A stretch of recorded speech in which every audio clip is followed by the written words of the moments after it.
everyone, I'm Miranda and welcome to my YouTube channel and welcome to my mum Donna who's joining me. Hello. Every month my mum joins me on my YouTube channel to chat about our comfort book club choice of the month. June's choice was of course A Sky Painted Gold by Laura Wood. And I've been really looking forward to this discussion. Me too. We have some scones done the Cornish way in honour of the book. Yes. So that's jam first, and then we got some Cornish clotted cream. We did. To go on Homemade top. jam, so Yorkshire jam, but... Yes. And that, of course, is in honour of the dedication in the book, which I thought was wonderful. It was. It's for my brilliant mum who taught me that the clotted cream always goes on top of the jam. Yeah, And of course, absolutely. we eat scones that way too. We do. The We Devon do. way is the other way around. Yes. But we've always followed the Cornish way. Yes, we have. It just makes sense to me. Exactly. But thank you so much to everyone who sent in a voice message for our discussion of the book. That's Jason, Heather and Cristina. Thank you so much for your messages. Thank you so much. Which we'll be including in our discussion.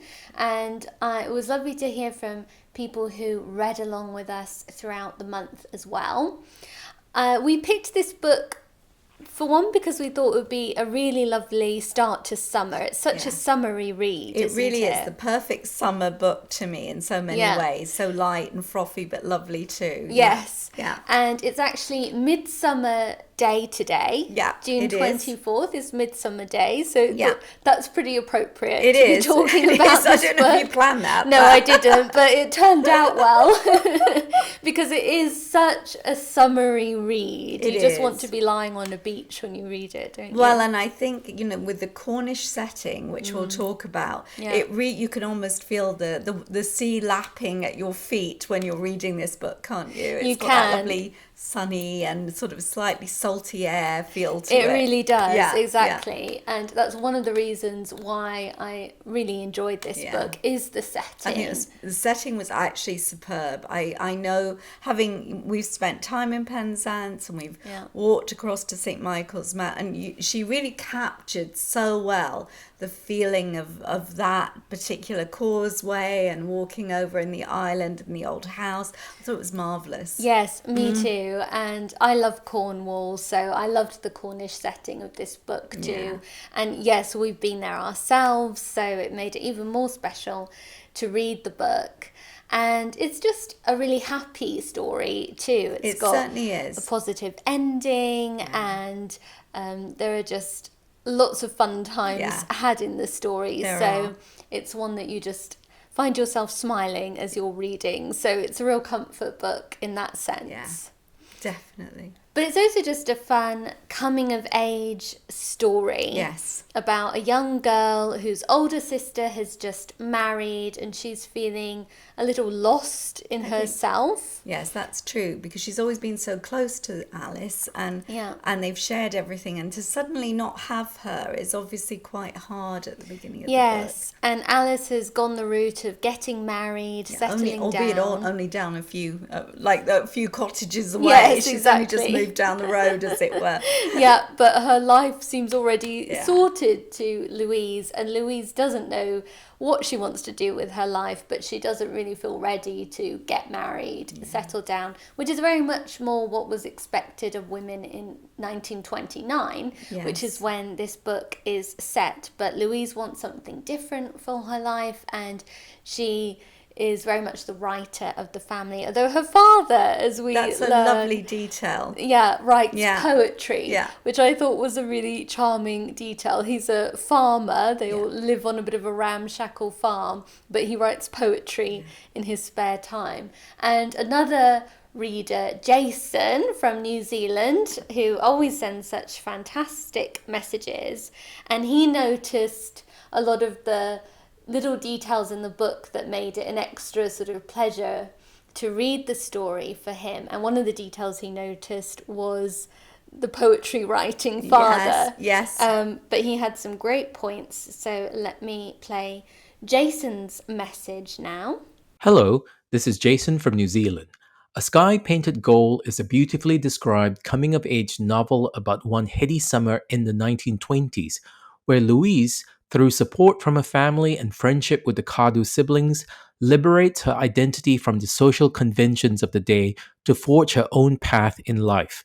They are clever nods to classics, like The Great Gatsby, When Marnie Was There, and I Captured the Castle. Yet the world described in Laura Wood's book is unique and fully realized. I adored the attention to small details about Laura and her family, like how Pa writes poetry in small blue notebooks, how the typewriter is named Gladys, and how mismatched bed sheets are used as tablecloths. There is a warm humanity to the characters. When I finished reading the book, it felt like I too was seeing stars. I could see myself walking when the tides have gone out to Cardew House. Of course, everyone is long gone, but I like to imagine that as I walk past the furniture under dust sheets into a room that looks out over a turquoise sea, I might, if I concentrate hard enough, hear echoes of a lost world from a song that goes, "Every little breeze seems to whisper Louise." Miranda and Donna, thank you both for introducing me to this magical story. Oh, thank you, Jason. That was such a you. great message. And I loved your musical rendition, which is exactly right. That's exactly that Yes, song was well playing in my done. head. Yeah. Well done, yes. Yes, no, that was brilliant. And I think Jason's so right too, describing this idea that you could almost step into the story yourself. Absolutely. There is that fairy tale like quality to it that even Louise feels that she's living kind of in a dream or in a story herself. It's so appealing, isn't it? We all feel like we're stepping into that with her. I think using the first person, she's an outsider. Yeah. It's brilliant the way that is brought up. Exactly. Yeah. And as you say, she's an outsider, and that's one of the nods to The Great Gatsby. Absolutely, that's right. Which is very much a story told from the viewpoint of an outsider as well. And so is A Sky Painted Gold. She's a real sort of observer of how the other half live. Exactly, even the way she perches story. in the tree at the beginning, and looks down on them and everything. Yes. Exactly. Yes. And I think, we've all wished that we could sort of gate crash onto some of these fabulous parties. Like that. That's right. Yes. Yeah, and that is really fun, but you do get this feeling of exploring the world with Louise through the story. Very much. And I love her family life too. I thought the novel charming. was kind of a funny mix of like wholesome family scenes and then the sort of hedonistic partying, people behaving badly, champagne, the Great Gatsby bit, really. The Great Gatsby stuff. Yeah, it was a sort of curious mix of that in a way, but it actually worked really well. Of course, the story as a whole is just a very sweet, charming YA story, so it doesn't get too hedonistic. No. But, there's that sort of blend. It's really interesting, and I felt like, she's done very well writing this book I've taught YA, and sometimes it's extremely hard to get people of that age interested in a book set in the past that isn't science fiction, isn't fantasy, which they, often that's the type of books they're normally reading at that age. Yes. They've come to those, or a mystery of some sort. But this one I thought she did really well, and I was thinking, how did she actually do that? And you realise she did in some ways update some of the details very well, I think, don't you? Yes, she did, and she talked about some of the bad things from the past, exactly, the prejudices of the past regarding societal expectations of women, regarding race and class issues as well. Yes. So she did address those things with a light touch, but she still sort of brought out some of those issues. Yes. And I think you're right that she made it a really appealing story for the contemporary. Yes, whether it's young an adult reader like too. me or a younger reader, I'm sure. Because the only thing was I noticed too that mismatched bedclothes bit. And I wondered about that. I'm sure she probably had a historical source, but when I think of my own grandmother and mother and aunt, they certainly would never have had in public bedclothes on a public table out on the common. But I assume, like, in those days people had so many tablecloths. I can remember our linen cupboard was just full of it. But I just still thought it was a nice detail that actually young people of today who maybe aren't got homes that has tablecloths except for special occasions, or some they only have one or two, might then identify with the idea, a nice sheet thrown on trestle tables. But I think it was that the way that she took care to address some of the problems from the past, and that are still relevant to today's world as well. But she also had all of this fascinating detail about the clothing. I think so many people would enjoy the descriptions of Louise getting to go shopping and what she wore and some of the London nightlife and all of these parties that she brought to life. And I think, there's a lot of charm about her family, which reminded me of the family in The Darling Buds of May. Oh, that's very clever. Yes, I can see that. They're sort of very charming. Ma and Pop. And And it was interesting because I said to you, like they're calling their mother Midge. Is that normal for a book of that time? And you said, actually, I think it is. Yes, because I just had read Summer Pudding by Susan Scarlett, which was written published in 1943. And there the character's mother is called Maggie. They call her by her sort of first and we think name, that's nickname. being very modern when children call their parents by their first name, but obviously not totally. No, exactly. I've definitely seen that done in books from the time, so that was really interesting. And I think she got a nice blend of period detail in there and the period atmosphere, but as well as keeping sort of points of interest for a modern absolutely and reader. I love the way that shoes were a real problem. Like there was no way she had white shoes. No, exactly. And you think, like that, I could understand that. Can you imagine when you had very few shoes, probably the colour you wouldn't choose is white. It's not very practical, is it? No. I know. But one thing I also really loved about the story, which is something that one of our other readers noticed too, was the strong female relationships in the book. Yeah. And she really focused, Laura Wood, really focused on writing very positive female relationships. There's a very positive relationship between Louise and her older sister Alice, even though they struggle a little bit as to how they're going to move their relationship forward when their lives change so much. They still care very deeply for each other, and it's a great example of sisterhood. It really is. And then there are lots of different examples of female friendship and solidarity in the book too. You said Alice and Louise reminded you a bit of Jane and Elizabeth from Pride and Prejudice. Absolutely, with the sort of stunning older sister, and then the one who's maybe got the sparkle in her eye and a bit more sort of a bit more of a temper, a bit more of a character, she has some real wit to her. But let me play Heather from the USA's message, because Heather also noticed the strong female relationships and appreciated them in the book. So let me play her message. Hi, Miranda and Donna. This is Heather from Maine, USA. I found Laura Wood's novel stunning in every way, most notably in the characters in the story. I loved the relationships between the females, especially how they all supported each other. Even Aunt Irene, in her own very special way, just wishes to look out for her niece. I love the descriptions of the dresses and nightlife and setting. This book sparkled. I also love the deeper message that we all have our problems and that we are all just people, and it is your character at the end of the day that really matters. But I think what I really loved about it was how happy it made me towards the end. While reading it, I found myself with a massive smile on my face. Thank you for such a wonderful recommendation. Oh, thank you, Heather. Yes, thank you, Heather. I'm glad you read it with a big smile on your face. It was very happy, and I do agree that it said so many positive things about relationships too, because I mean, that family, all the children don't always get on, but there's the real feeling that they pull together as a family.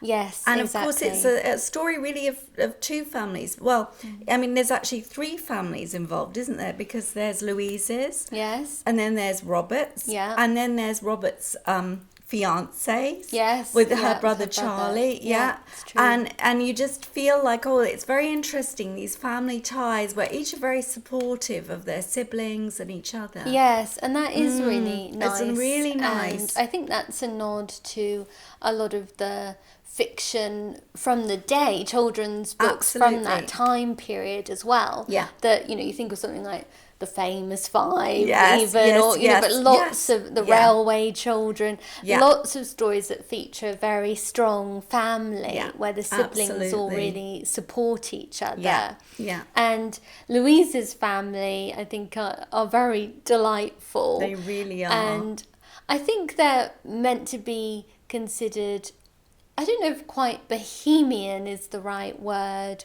or just obviously I very know what you mean. positive, Yeah.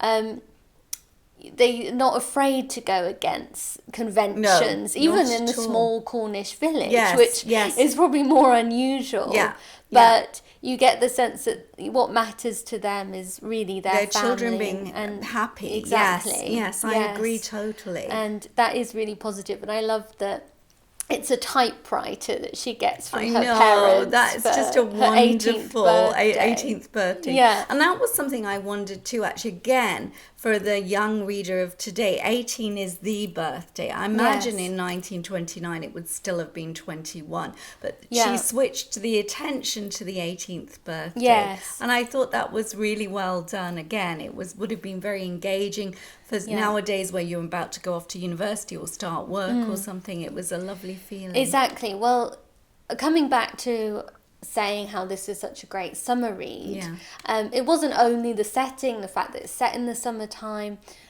that made me really feel that way. It also is that there's this amazing sense of nostalgia in the book. And I don't just mean a nostalgia for the past or, the way that life was back then. I mean, I think it connects you to your own nostalgia of childhood. Yes. For the older readers who have really enjoyed this book. Yes. I think it reminds you of your last summer, when before you transition quite into womanhood, when you're on the cusp of womanhood, just leaving behind girlhood and childhood. Yes. And there's this one last summer, Yeah. maybe, that stretches before you. And you don't want it to end, and yet you know it will. You're unsure about the future, but you're and really there'll be loving changes, it. but you're excited for them. You're wondering what the future will hold for you. At least personally for me, and you must let us know if you felt the same a bit. I mean, for me, it definitely brought back some memories of my last summer before I left home for university. Yes, I can imagine. And of my own 18th birthday and things like that. So I think it spoke to that sense of nostalgia in me as well. And I thought she did that really well. Very, very well, yes. But also in really pinpointing that sense of summer, so often meaning change and possibility when you're young. Romance. Summer romance. Romance. Yes, Yes, that's right. I did feel it was with Robert, he was very Hare type. Hero. Yes, he was. I know. Yeah. I agree with you. I think there was that wit, that sort of witty that dialogue. Beatrix and Benedict from Shakespeare, but it was the same sort of Yes. sparkle. Yeah, and she uses that actually in her next book. That's right. Under a Dancing Star, which is set in Italy, and that's appropriate. partly inspired by Much Ado About Nothing and the romance between Beatrice and Benedict. But yes, you get that flavour in A Sky Painted Gold I as did well. anyway, and I think that's a very Jane Austen-like, and especially Georgette Hare sort of flavour to the romance, because Georgette Hare heroes almost always fall for women, not because of their good looks necessarily, No. but because of their personalities and their sparkle and their wit and their charm. And often they're part of a family, and the two families often interact, rather like what was happening in this one a bit too. I thought there were definite. She says that she's one of her favourite writers, doesn't she? Yeah, Laura Wood has said that one of her favourite writers is Georgette Hare, and I think you get that sort of flavour of Hare bit. And of course, Hare was inspired by Jane Austen, so it all kind of goes back together, doesn't it? Does remind you a bit of the Bennet family as well, although they're not all women, not all sisters. But yeah, I think Jane and Lizzie, you see them a bit in Alice and Louise, which I really enjoyed as well. And again, this feeling of possibility and change that comes out in the book. One of our readers, Cristina from Spain, was inspired by the book and was wishing that she could go off on an adventure too, which I thought was great. So let me play her message now. Good afternoon, Miranda, Donna, and all the members of the Comfort Book Club. Thank you so much for this recommendation. Marvelous. A fantastic story set on a fantastic location. Among all the beautiful and interesting chapters in the novel, I would choose the conversation between Alice and Lou when they clear up their misunderstandings. Just to finish my message, I want to share with you that when I read about Lou's new job and a room in a boarding school in London in that time, I felt like being Lou. I would go for it just now, at the moment. Thank you very much. Oh, that's lovely, Christina. So thoughtful as always. Yes, thank you always for your lovely messages, Christina. And yes, I love that Lou sets off a boarding house where she can live really cheaply and hope to fulfill her dreams of being a writer.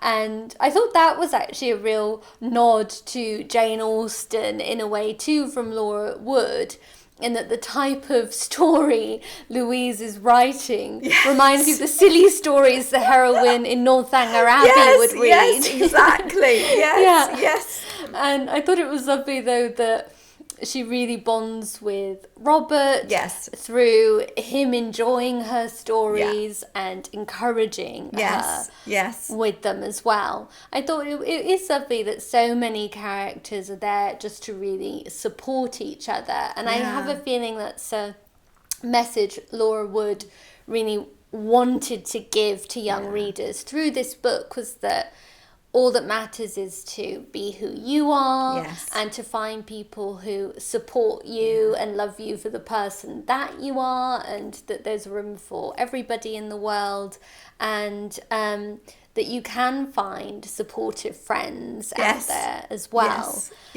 Which I thought was just a really sort of positive, heartwarming kind of message. It really was. I thought she did that very well. Even Aunt Irene, who's the sort of villain of the piece a little bit. She's definitely sort of a bit vinegary.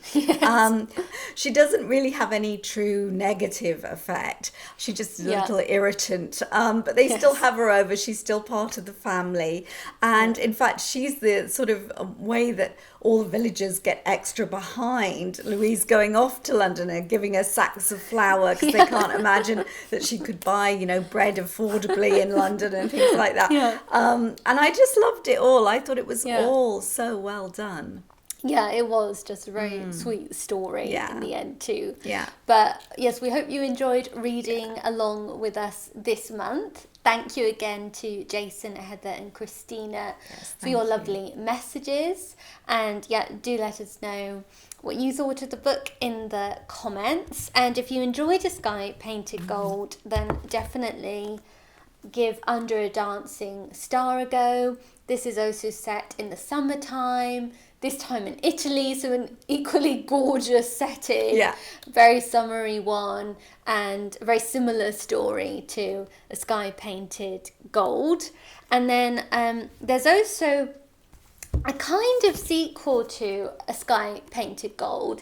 It's called I think something like A Snowfall of Silver. I Yes. always get the titles like slightly muddled, but I think it's called something like that. Yeah. And We'll look it up. yes, Yeah. I'll link to everything in the description box. And that follows Louise's younger sister Freya, who you see a little bit in A Sky Yeah. Painted Gold, who decides to move to London to live with her older sister Louise and to try and become an actress.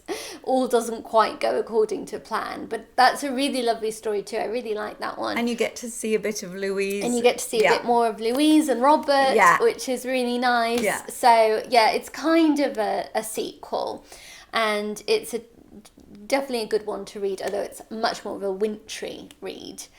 And then, of course, next choice for the Comfort Book Club, Yeah. the July choice, is Joy in the Morning by Pg Woodhouse. Another pure joy of a book. Yes, Yes. just Yes. one that always makes me laugh. Yes. Yeah, me too. And I so recommend the audiobook of this as well, read by Jonathan Cecil. He's just perfect at reading Pg Woodhouse.